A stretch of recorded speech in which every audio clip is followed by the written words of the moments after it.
Nobody red flagged that was going on. And I think it might have been simply because I was young, and who would expect somebody to have kidney disease at that age.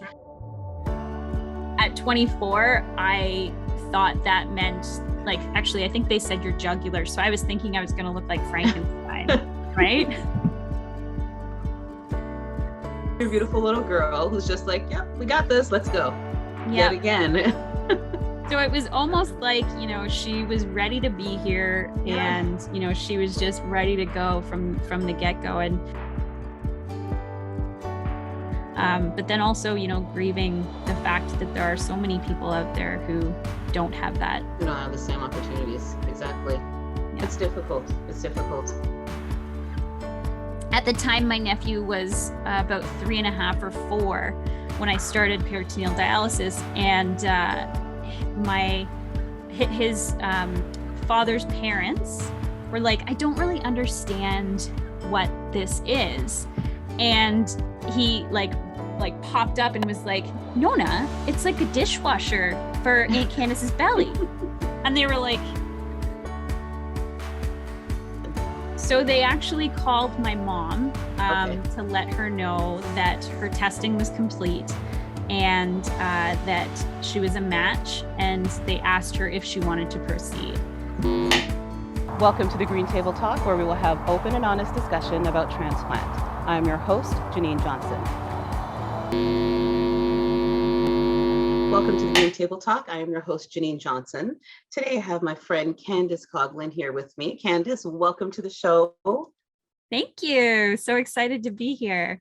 Yes, me too. I really want to get you on the show. I've been wanting to get you on the show for a little while, actually. So I'm glad you're here to share your journey with us. So Candice, you had a kidney transplant, correct? I did, yes, back in 2009.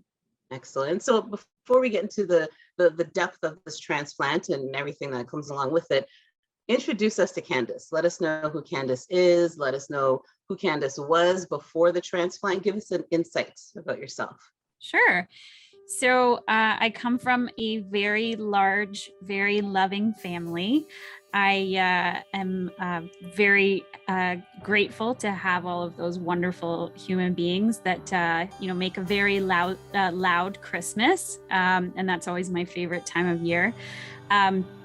When I was in university, I was traveling a lot. I really enjoyed theater. So my degree was actually in English and Theater Studies at the University of Guelph. Absolutely loved improv and doing plays and watching plays. And my husband and I still go see plays now. And the goal was to potentially teach English or teach, theater studies or something fun overseas, so that I could have that international experience and also do what I love overseas. So in 2006, I traveled to Kenya and worked with Habitat for Humanity, which was one of my favorite things ever. I had never left North America. I had never been anywhere without my parents. And I just up and decided I needed a break from university. So I joined Habitat and told my parents, I'm off to Kenya, guys. And wow, goodness. It was very exciting, but the moment that the plane took off, I was like, what have I done? I don't know where I'm going. I don't know anybody. What am I doing? But it was one of the greatest experiences of my life. Throughout my childhood, I had been quite sick. So on and off, they thought that I had allergies and that I had skin problems. In high school, it got a little bit worse. And then the summer that I was 24 years old, I got to the point where my mom didn't really recognize me when I came home from university for the summer. So I had lost a ton of weight. I had dark circles under my eyes, and I was just sleeping all the time. And now, besides that, did you experience anything else, like loss of appetite, or were you feeling like achy, or did it feel like a flu? Or tell me about that. It felt exactly like a flu. Gotcha. So I thought that I had the flu. I was sick to my stomach a lot. people were worried about what was going on. Like they thought, maybe I was drinking too much and that's why I was sick all the time. But I would have nights where I was the designated driver. But because I had stayed up so late and, I had maybe eaten junk food or something like that, my stomach would be so upset that the next day would be a total wash for me. And so it got like worse and worse until we went to a cottage at my aunt's cottage, and I basically slept for a few days at the cottage, and that's not like me at all. Like I am super energetic. I love playing with my nephews. Like it's one of my favorite things in the world to do. And I'm always in the water. Like if there's a lake, I am in it. And that vacation, I didn't have any energy.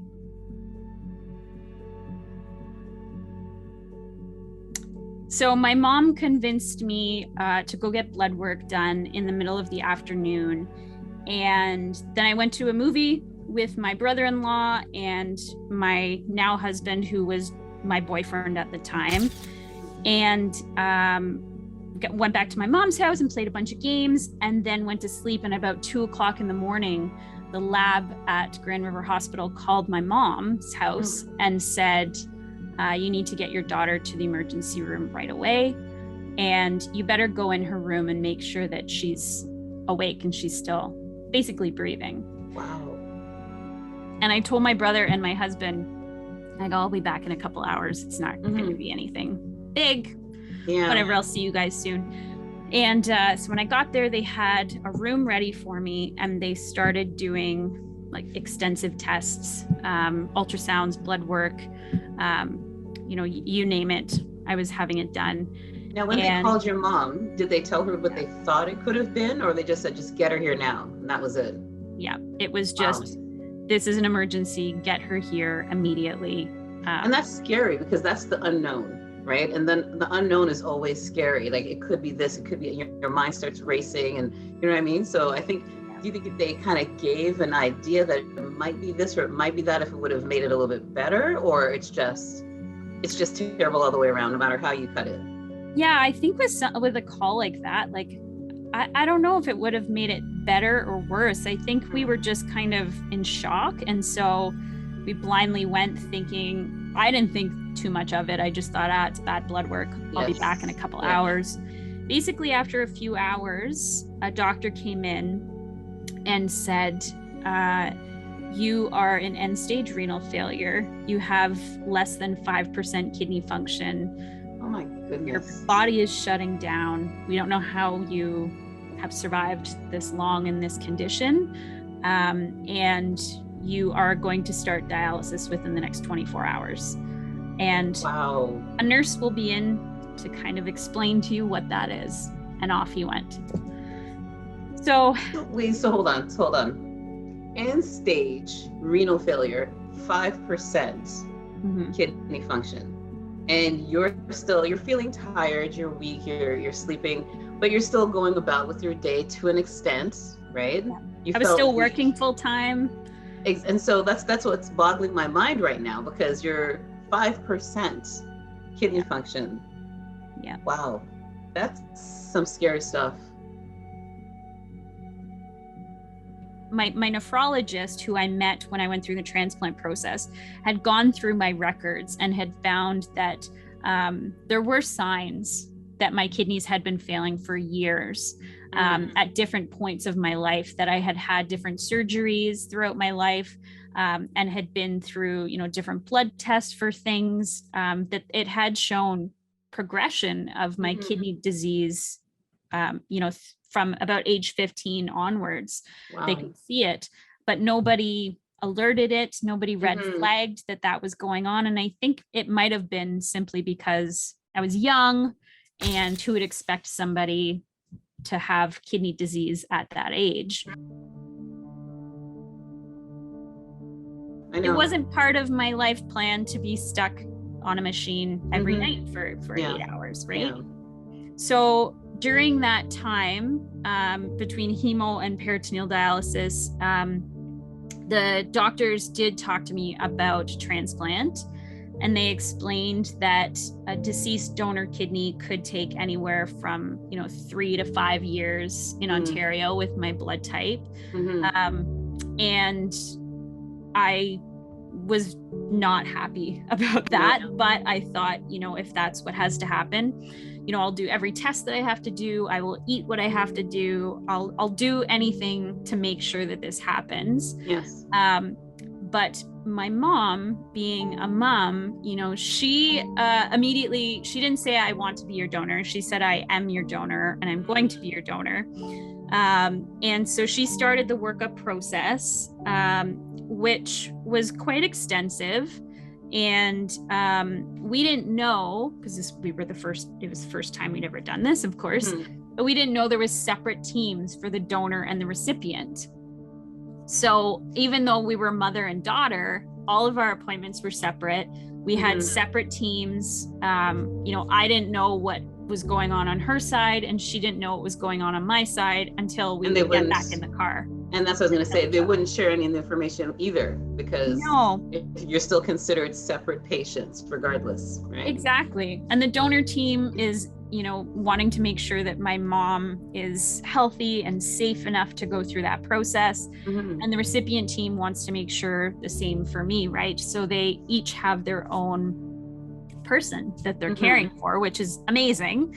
But throughout the process, it was shocking to us, the questions that the social worker even asked my mom about, like, are you being coerced into doing this or any of that, right? Like for her, she was like, that's my daughter. Of course. That's not even but they have to make sure that everything is proper, right? So, but it was amazing, all of the things that she went through. She was very young at the time. So, she was also very healthy, and we were lucky that, she was the first one tested and she was my match. Wow. Look at that. See? My mom was coming out as I was going into a different surgical room. So I actually saw her as she was coming out in the same hallway, and was told, like, your mom's kidney is remarkable. She's doing fantastic. Like, don't worry. This is a great kidney. So I went into that surgery knowing that she was okay. That's good. That's the reassurance you always need, right? Yeah, which, that's the scariest part about having someone that you love be your donor, is that you don't want them to be put at risk in any way for you. And I remember a conversation that I had with my dad, because I was really nervous about her being my donor. And, I almost didn't want her to be my donor, because she's just this amazing woman that, gives everything to everyone else. And she's raised far more children than she's had. When we were kids, she had a home daycare. All of my friends lived at our house throughout the years. And she still has a fridge full of food because she always has people at her house. She's just one of those people that is the center of all of our universes. So I was just so nervous to, put that at risk for everyone. And I remember my dad telling me that I was being selfish for potentially not allowing her to be my donor, or thinking anything other than the fact that she was going to be the donor. And he said, this is what your mom wants to do. She gave you life once. She's going to give you life a second time. Yes. And allow her to do that, because she wants to see you grow up and be able to continue on with a healthy life and be the reason that you can do all of those things. Let me just lighten up the mood a bit. You mentioned that you have a baby, and I want to go back and talk about, you were told previously that you won't be able to have a child. Yes. So let's touch upon that just a bit. How did that work out? Yeah, so I was told, like, very bluntly in hospital that was never going to be an option for me. Because of the fact that you're going through renal failure? Is that what they're saying? Yeah, they basically said, when you have kidney disease, it's not an option.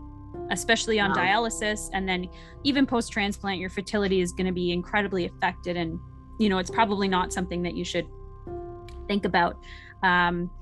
Until I met several nephrologists along the way, who of course said the complete opposite, and, you know, provided incredible hope. And, you know, I kind of listened and thought, well, that guy back then still said no. Like, I'm grateful that you're saying yes, and that I should be on contraceptives if I don't want to have a pregnancy right now. But in the back of my mind, I still couldn't quite believe that it would be a possibility, because I didn't know a lot of people who had children post-transplant either. And then I actually went to a conference where a nephrologist from Sunnybrook Hospital was speaking, and she was talking about a successful birth that had happened on dialysis, on home dialysis. And then also there was a woman there who was talking about breastfeeding post-transplant. Wow. Yeah. Over the moon. It was incredible. I drove home in such like a weird state of like, it had never been in my mind to really think about that. So like my husband and I didn't really talk about it that often. You know, we talked about it once in a while, but it wasn't really something that was really pressing in our lives. Yeah, it wasn't in details, because you don't want to build up your hopes and then all of a sudden, you know, that's it. It gets dashed, right? Yeah. Makes sense. You got to protect yourself. Yeah, you got to protect your heart, right? So, yes. It was never really something that we talked about in depth. We touched on it once in a while, but and then talking to her, you know, she just opened up this world. So, you know, now it was something that we had to talk about, which for the last, you know, we've now been married 8 years. So we'd like done so many travels with each other. That was our plan. Like, it was always like, okay, what's next? Where are we going next? Instead of anything else. So now it was like, okay, we have to have that conversation. Same as any other couple, right? Which it felt very good to be normal for once, right? You have a great support team, great family, an amazing mom. Like, your entire journey, like I said, it's been ups and downs, but throughout your entire journey, you're here today because of everybody that's been around you, as you said, and you're extremely blessed. Like, you are just, it's just overflowing. Like, you know what I mean? And you're just, you're one special woman, Candice, because not everybody can say they have the journey that you had. So congratulations. I'm glad you're feeling exceptional. You're looking beautiful. Your daughter is equally as beautiful. And I just wish you all the best, you know, all the best in life that life has to offer to you. Thank you so much. We just had two very large celebrations here. Clementine graduated from gymnastics and swimming the past 2 weeks. Excuse me. Okay. So okay. 15 months, you know, she's already doing big things. Wow, look at that. And that actually ties in very nicely, because my nugget of knowledge of today is life is a celebration. So we need to celebrate it. And look at that. She's already ahead of the game. Look at that. I love that. Yeah. Very nice. That's good. Beautiful. So next you got to get a pool and all that good stuff, right? All the things to come. Exactly. Yeah. We're not going to talk about driving yet. We'll wait a couple of years for that, you know, because she's ahead of the game, right? So, Candice, thank you very much for joining us here on the Green Table Talk and sharing your story with us. It's an exceptional story. Very happy that you're on the show with us. And hey, feel free to come by anytime. Thank you. I really appreciate being part of it today. Thank you so much. You're welcome. And everyone, enjoy your day. You take care. Bye-bye.